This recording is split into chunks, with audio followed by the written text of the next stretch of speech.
ഇന്ന് നമ്മൾ ചെയ്യാൻ പോണത് നല്ല അടിപൊളി ഒരു മുട്ട റോസ്റ്റാണ് കേട്ടോ. കണ്ടില്ലേ, നല്ല ഗ്രേവിയൊക്കെ അതിൽ ഇങ്ങനെ പുരണ്ട് കോട്ട് ചെയ്തെടുത്തിരിക്കണു മുട്ടയിൽ. അങ്ങനത്തെ നല്ല അടിപൊളി മുട്ടക്കറി, ചപ്പാത്തി, ചോറ്, ദോശ, അപ്പം, എല്ലാത്തിൻ്റെ കൂടെ പുട്ട്, എല്ലാത്തിൻ്റെ കൂടെ കഴിക്കാൻ പറ്റുന്ന ഒരു എഗ് റോസ്റ്റാണ്. ഇതെങ്ങനെ ഉണ്ടാക്കണേന്ന് നോക്കാം കേട്ടോ.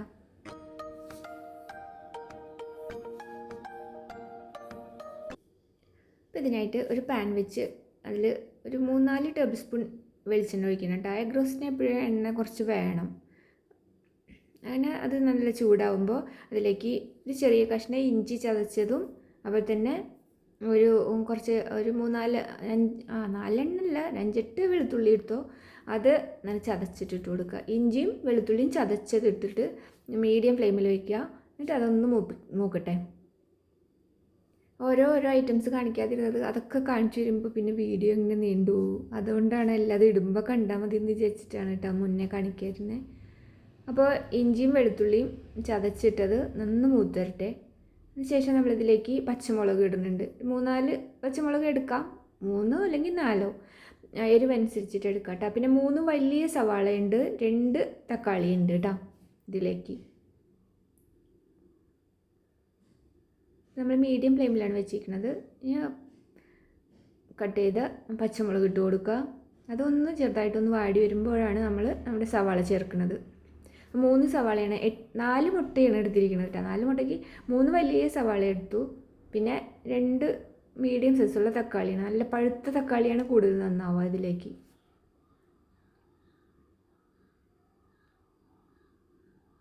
സവാള ഇട്ട് കഴിഞ്ഞിട്ട് പിന്നെ നമ്മൾ ഫ്ലെയിം കൂട്ടി വയ്ക്കുക.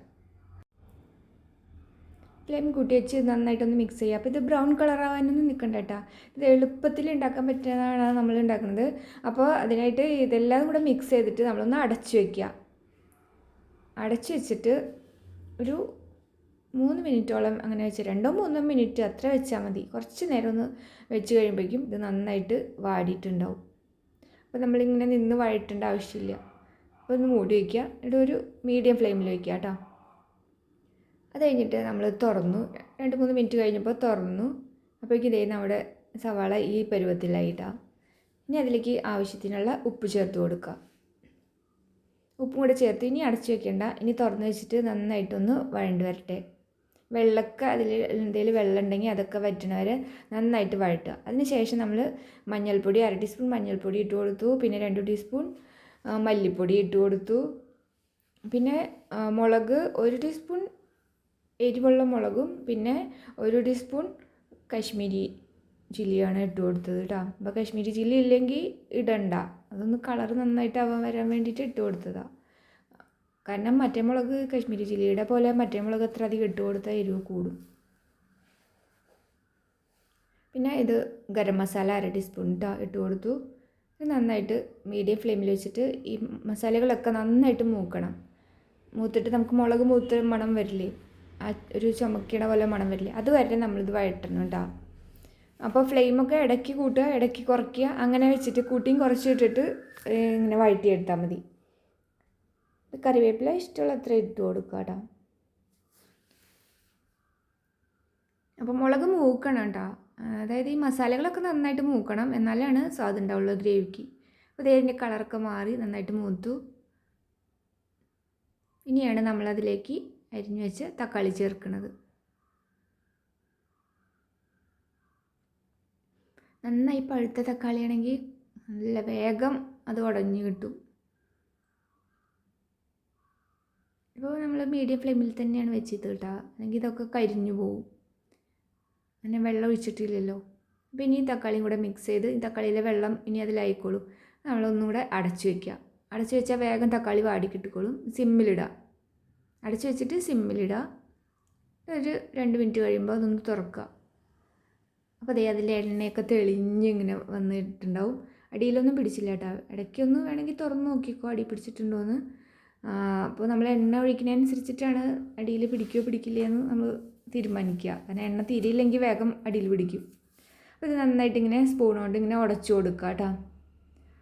അത് കഴിഞ്ഞിട്ട് ഇതായിട്ടില്ല, ഈ തക്കാളി നന്നായിട്ടൊന്ന് വഴണ്ട് വരണം. ഇപ്പോൾ വാടിയിട്ടല്ലേ ഉള്ളൂ, നന്നായിട്ട് ഈ വഴണ്ട് തക്കാളിയുടെ പച്ചമണം പോണ വരെ കുറച്ചും കൂടെ വഴറ്റണം. കുറച്ചും കൂടെ ഉപ്പ് ആവശ്യമുണ്ടായിരുന്നു, അപ്പോൾ അതും കൂടെ നമ്മൾ ഇട്ട് കൊടുത്തു. നേരത്തെ കുറച്ച് നമ്മൾ ഇട്ട് കൊടുത്തിട്ടുണ്ടായിരുന്നു. പിന്നെ കുറച്ച് കറിവേപ്പിലയും കൂടെ ചേർത്തു. ഈ കറിയിൽ മല്ലിയിലയും ചേർക്കട്ടെ, ഇവിടെ മല്ലിയില ഉണ്ടായിരുന്നില്ല, അതുകൊണ്ട് ചേർത്തിട്ടില്ല. അപ്പോൾ തക്കാളി നന്നായിട്ട് ഇട്ടാ ഫ്ലെയിം കുറച്ചൊന്ന് കൂട്ടി വെച്ചാൽ മതി, അല്ലെങ്കിൽ ഇത് കരിഞ്ഞു പോകും വെള്ളമില്ലാത്ത കാരണം. ഇനി നമ്മളിതേ കുറച്ച് വെള്ളം കണ്ടേ ആ സ്പൂണിൽ അത്ര ഒഴിച്ചിട്ടുള്ളൂ കേട്ടോ, കാരണം ഇത് ഗ്രേവി ഒന്നും വേണ്ടല്ലോ. അപ്പോൾ ഈ വെള്ളം ഒഴിച്ച് കഴിഞ്ഞിട്ടുണ്ടെങ്കിൽ ഈ മസാല ഇട്ടതൊക്കെ ഒന്നും കൂടെ നന്നായിട്ട് എന്താ പറയുക, പച്ചമണമൊക്കെ മാറി നല്ലൊരു കുഴഞ്ഞ പരുവത്തിലിരിക്കും. ഇപ്പോൾ ഇനി നമ്മുടെ പരിപാടിയൊക്കെ കഴിഞ്ഞു. അപ്പോൾ ഈ വെള്ളം കുറച്ച് ഒഴിക്കാൻ പാടുള്ളൂ കേട്ടോ. അപ്പോൾ തീ കുറച്ച് വെച്ചാൽ മതി, തീ കൂട്ടണ്ട. ഇനി നമ്മളതിൽ മുട്ട ചേർക്കാം. അപ്പോൾ ഇതിപ്പോൾ 4 മുട്ടയിലേക്കുള്ള ഗ്രേവിയാണ് കേട്ടോ ഇപ്പോൾ ഇത് ആകുന്നുള്ളത്. വേണമെങ്കിൽ ഒരു മുട്ടയും കൂടി എടുക്കാം, 5 മുട്ടയുടെ ഗ്രേവി ആക്കാം. മുട്ട എങ്ങനെ വേണമെങ്കിലും ചേർക്കട്ടെ. ഇങ്ങനെ വെച്ചിട്ടുണ്ടെങ്കിൽ ഇതിൻ്റെ മഞ്ഞക്കരുവിൽ നല്ല മസാലയൊക്കെ പിടിക്കും, അതുകൊണ്ടാണ് ഇങ്ങനെ വെച്ചത്. വേണമെങ്കിൽ മുഴുവൻ അങ്ങനെ തന്നെ ഇട്ട് കൊടുത്താലും കുഴപ്പമില്ല.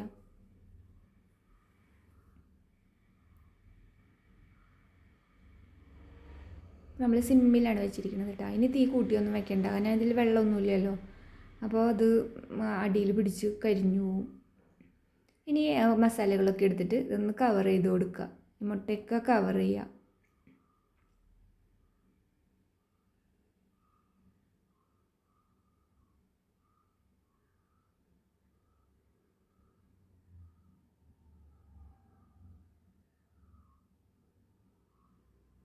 നല്ല സ്വാദാണ് കേട്ടോ ഈ കറി. കുറേ സവാള വഴറ്റി ഇങ്ങനെ സമയം കളയേണ്ട ആവശ്യമില്ല, നമ്മൾ അടച്ചു വെച്ച് വേവിക്കുന്ന കാരണം. അപ്പോൾ ഇതുപോലെ മുട്ടക്കറി, ഇതുപോലെ എഗ് റോസ്റ്റ് ഉണ്ടാക്കി നോക്കാത്തവരൊന്ന് ട്രൈ ചെയ്ത് നോക്കിക്കോളൂ കേട്ടോ. ഇനി എല്ലാത്തിലും മസാല നമ്മൾ കവർ ചെയ്തിട്ട് കുറച്ച് നേരം കൂടെ ഒന്ന് അടച്ചു വയ്ക്കണം. സിമ്മിൽ തന്നെ ഇട്ടാൽ മതി കേട്ടോ.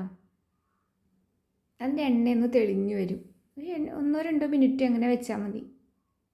ഈ മല്ലിയില ഉണ്ടെങ്കിൽ ഇപ്പോൾ ആ സമയത്ത് ഇട്ട് കൊടുക്കാം കേട്ടോ. അപ്പോൾ കണ്ടില്ലേ ചുറ്റും എണ്ണ ഇങ്ങനെ തെളിഞ്ഞു വന്നത്, അത് കഴിഞ്ഞു. ഇനി നമുക്ക് ഇതെടുക്കാം, മുട്ട റോസ്റ്റ് എടുക്കാം.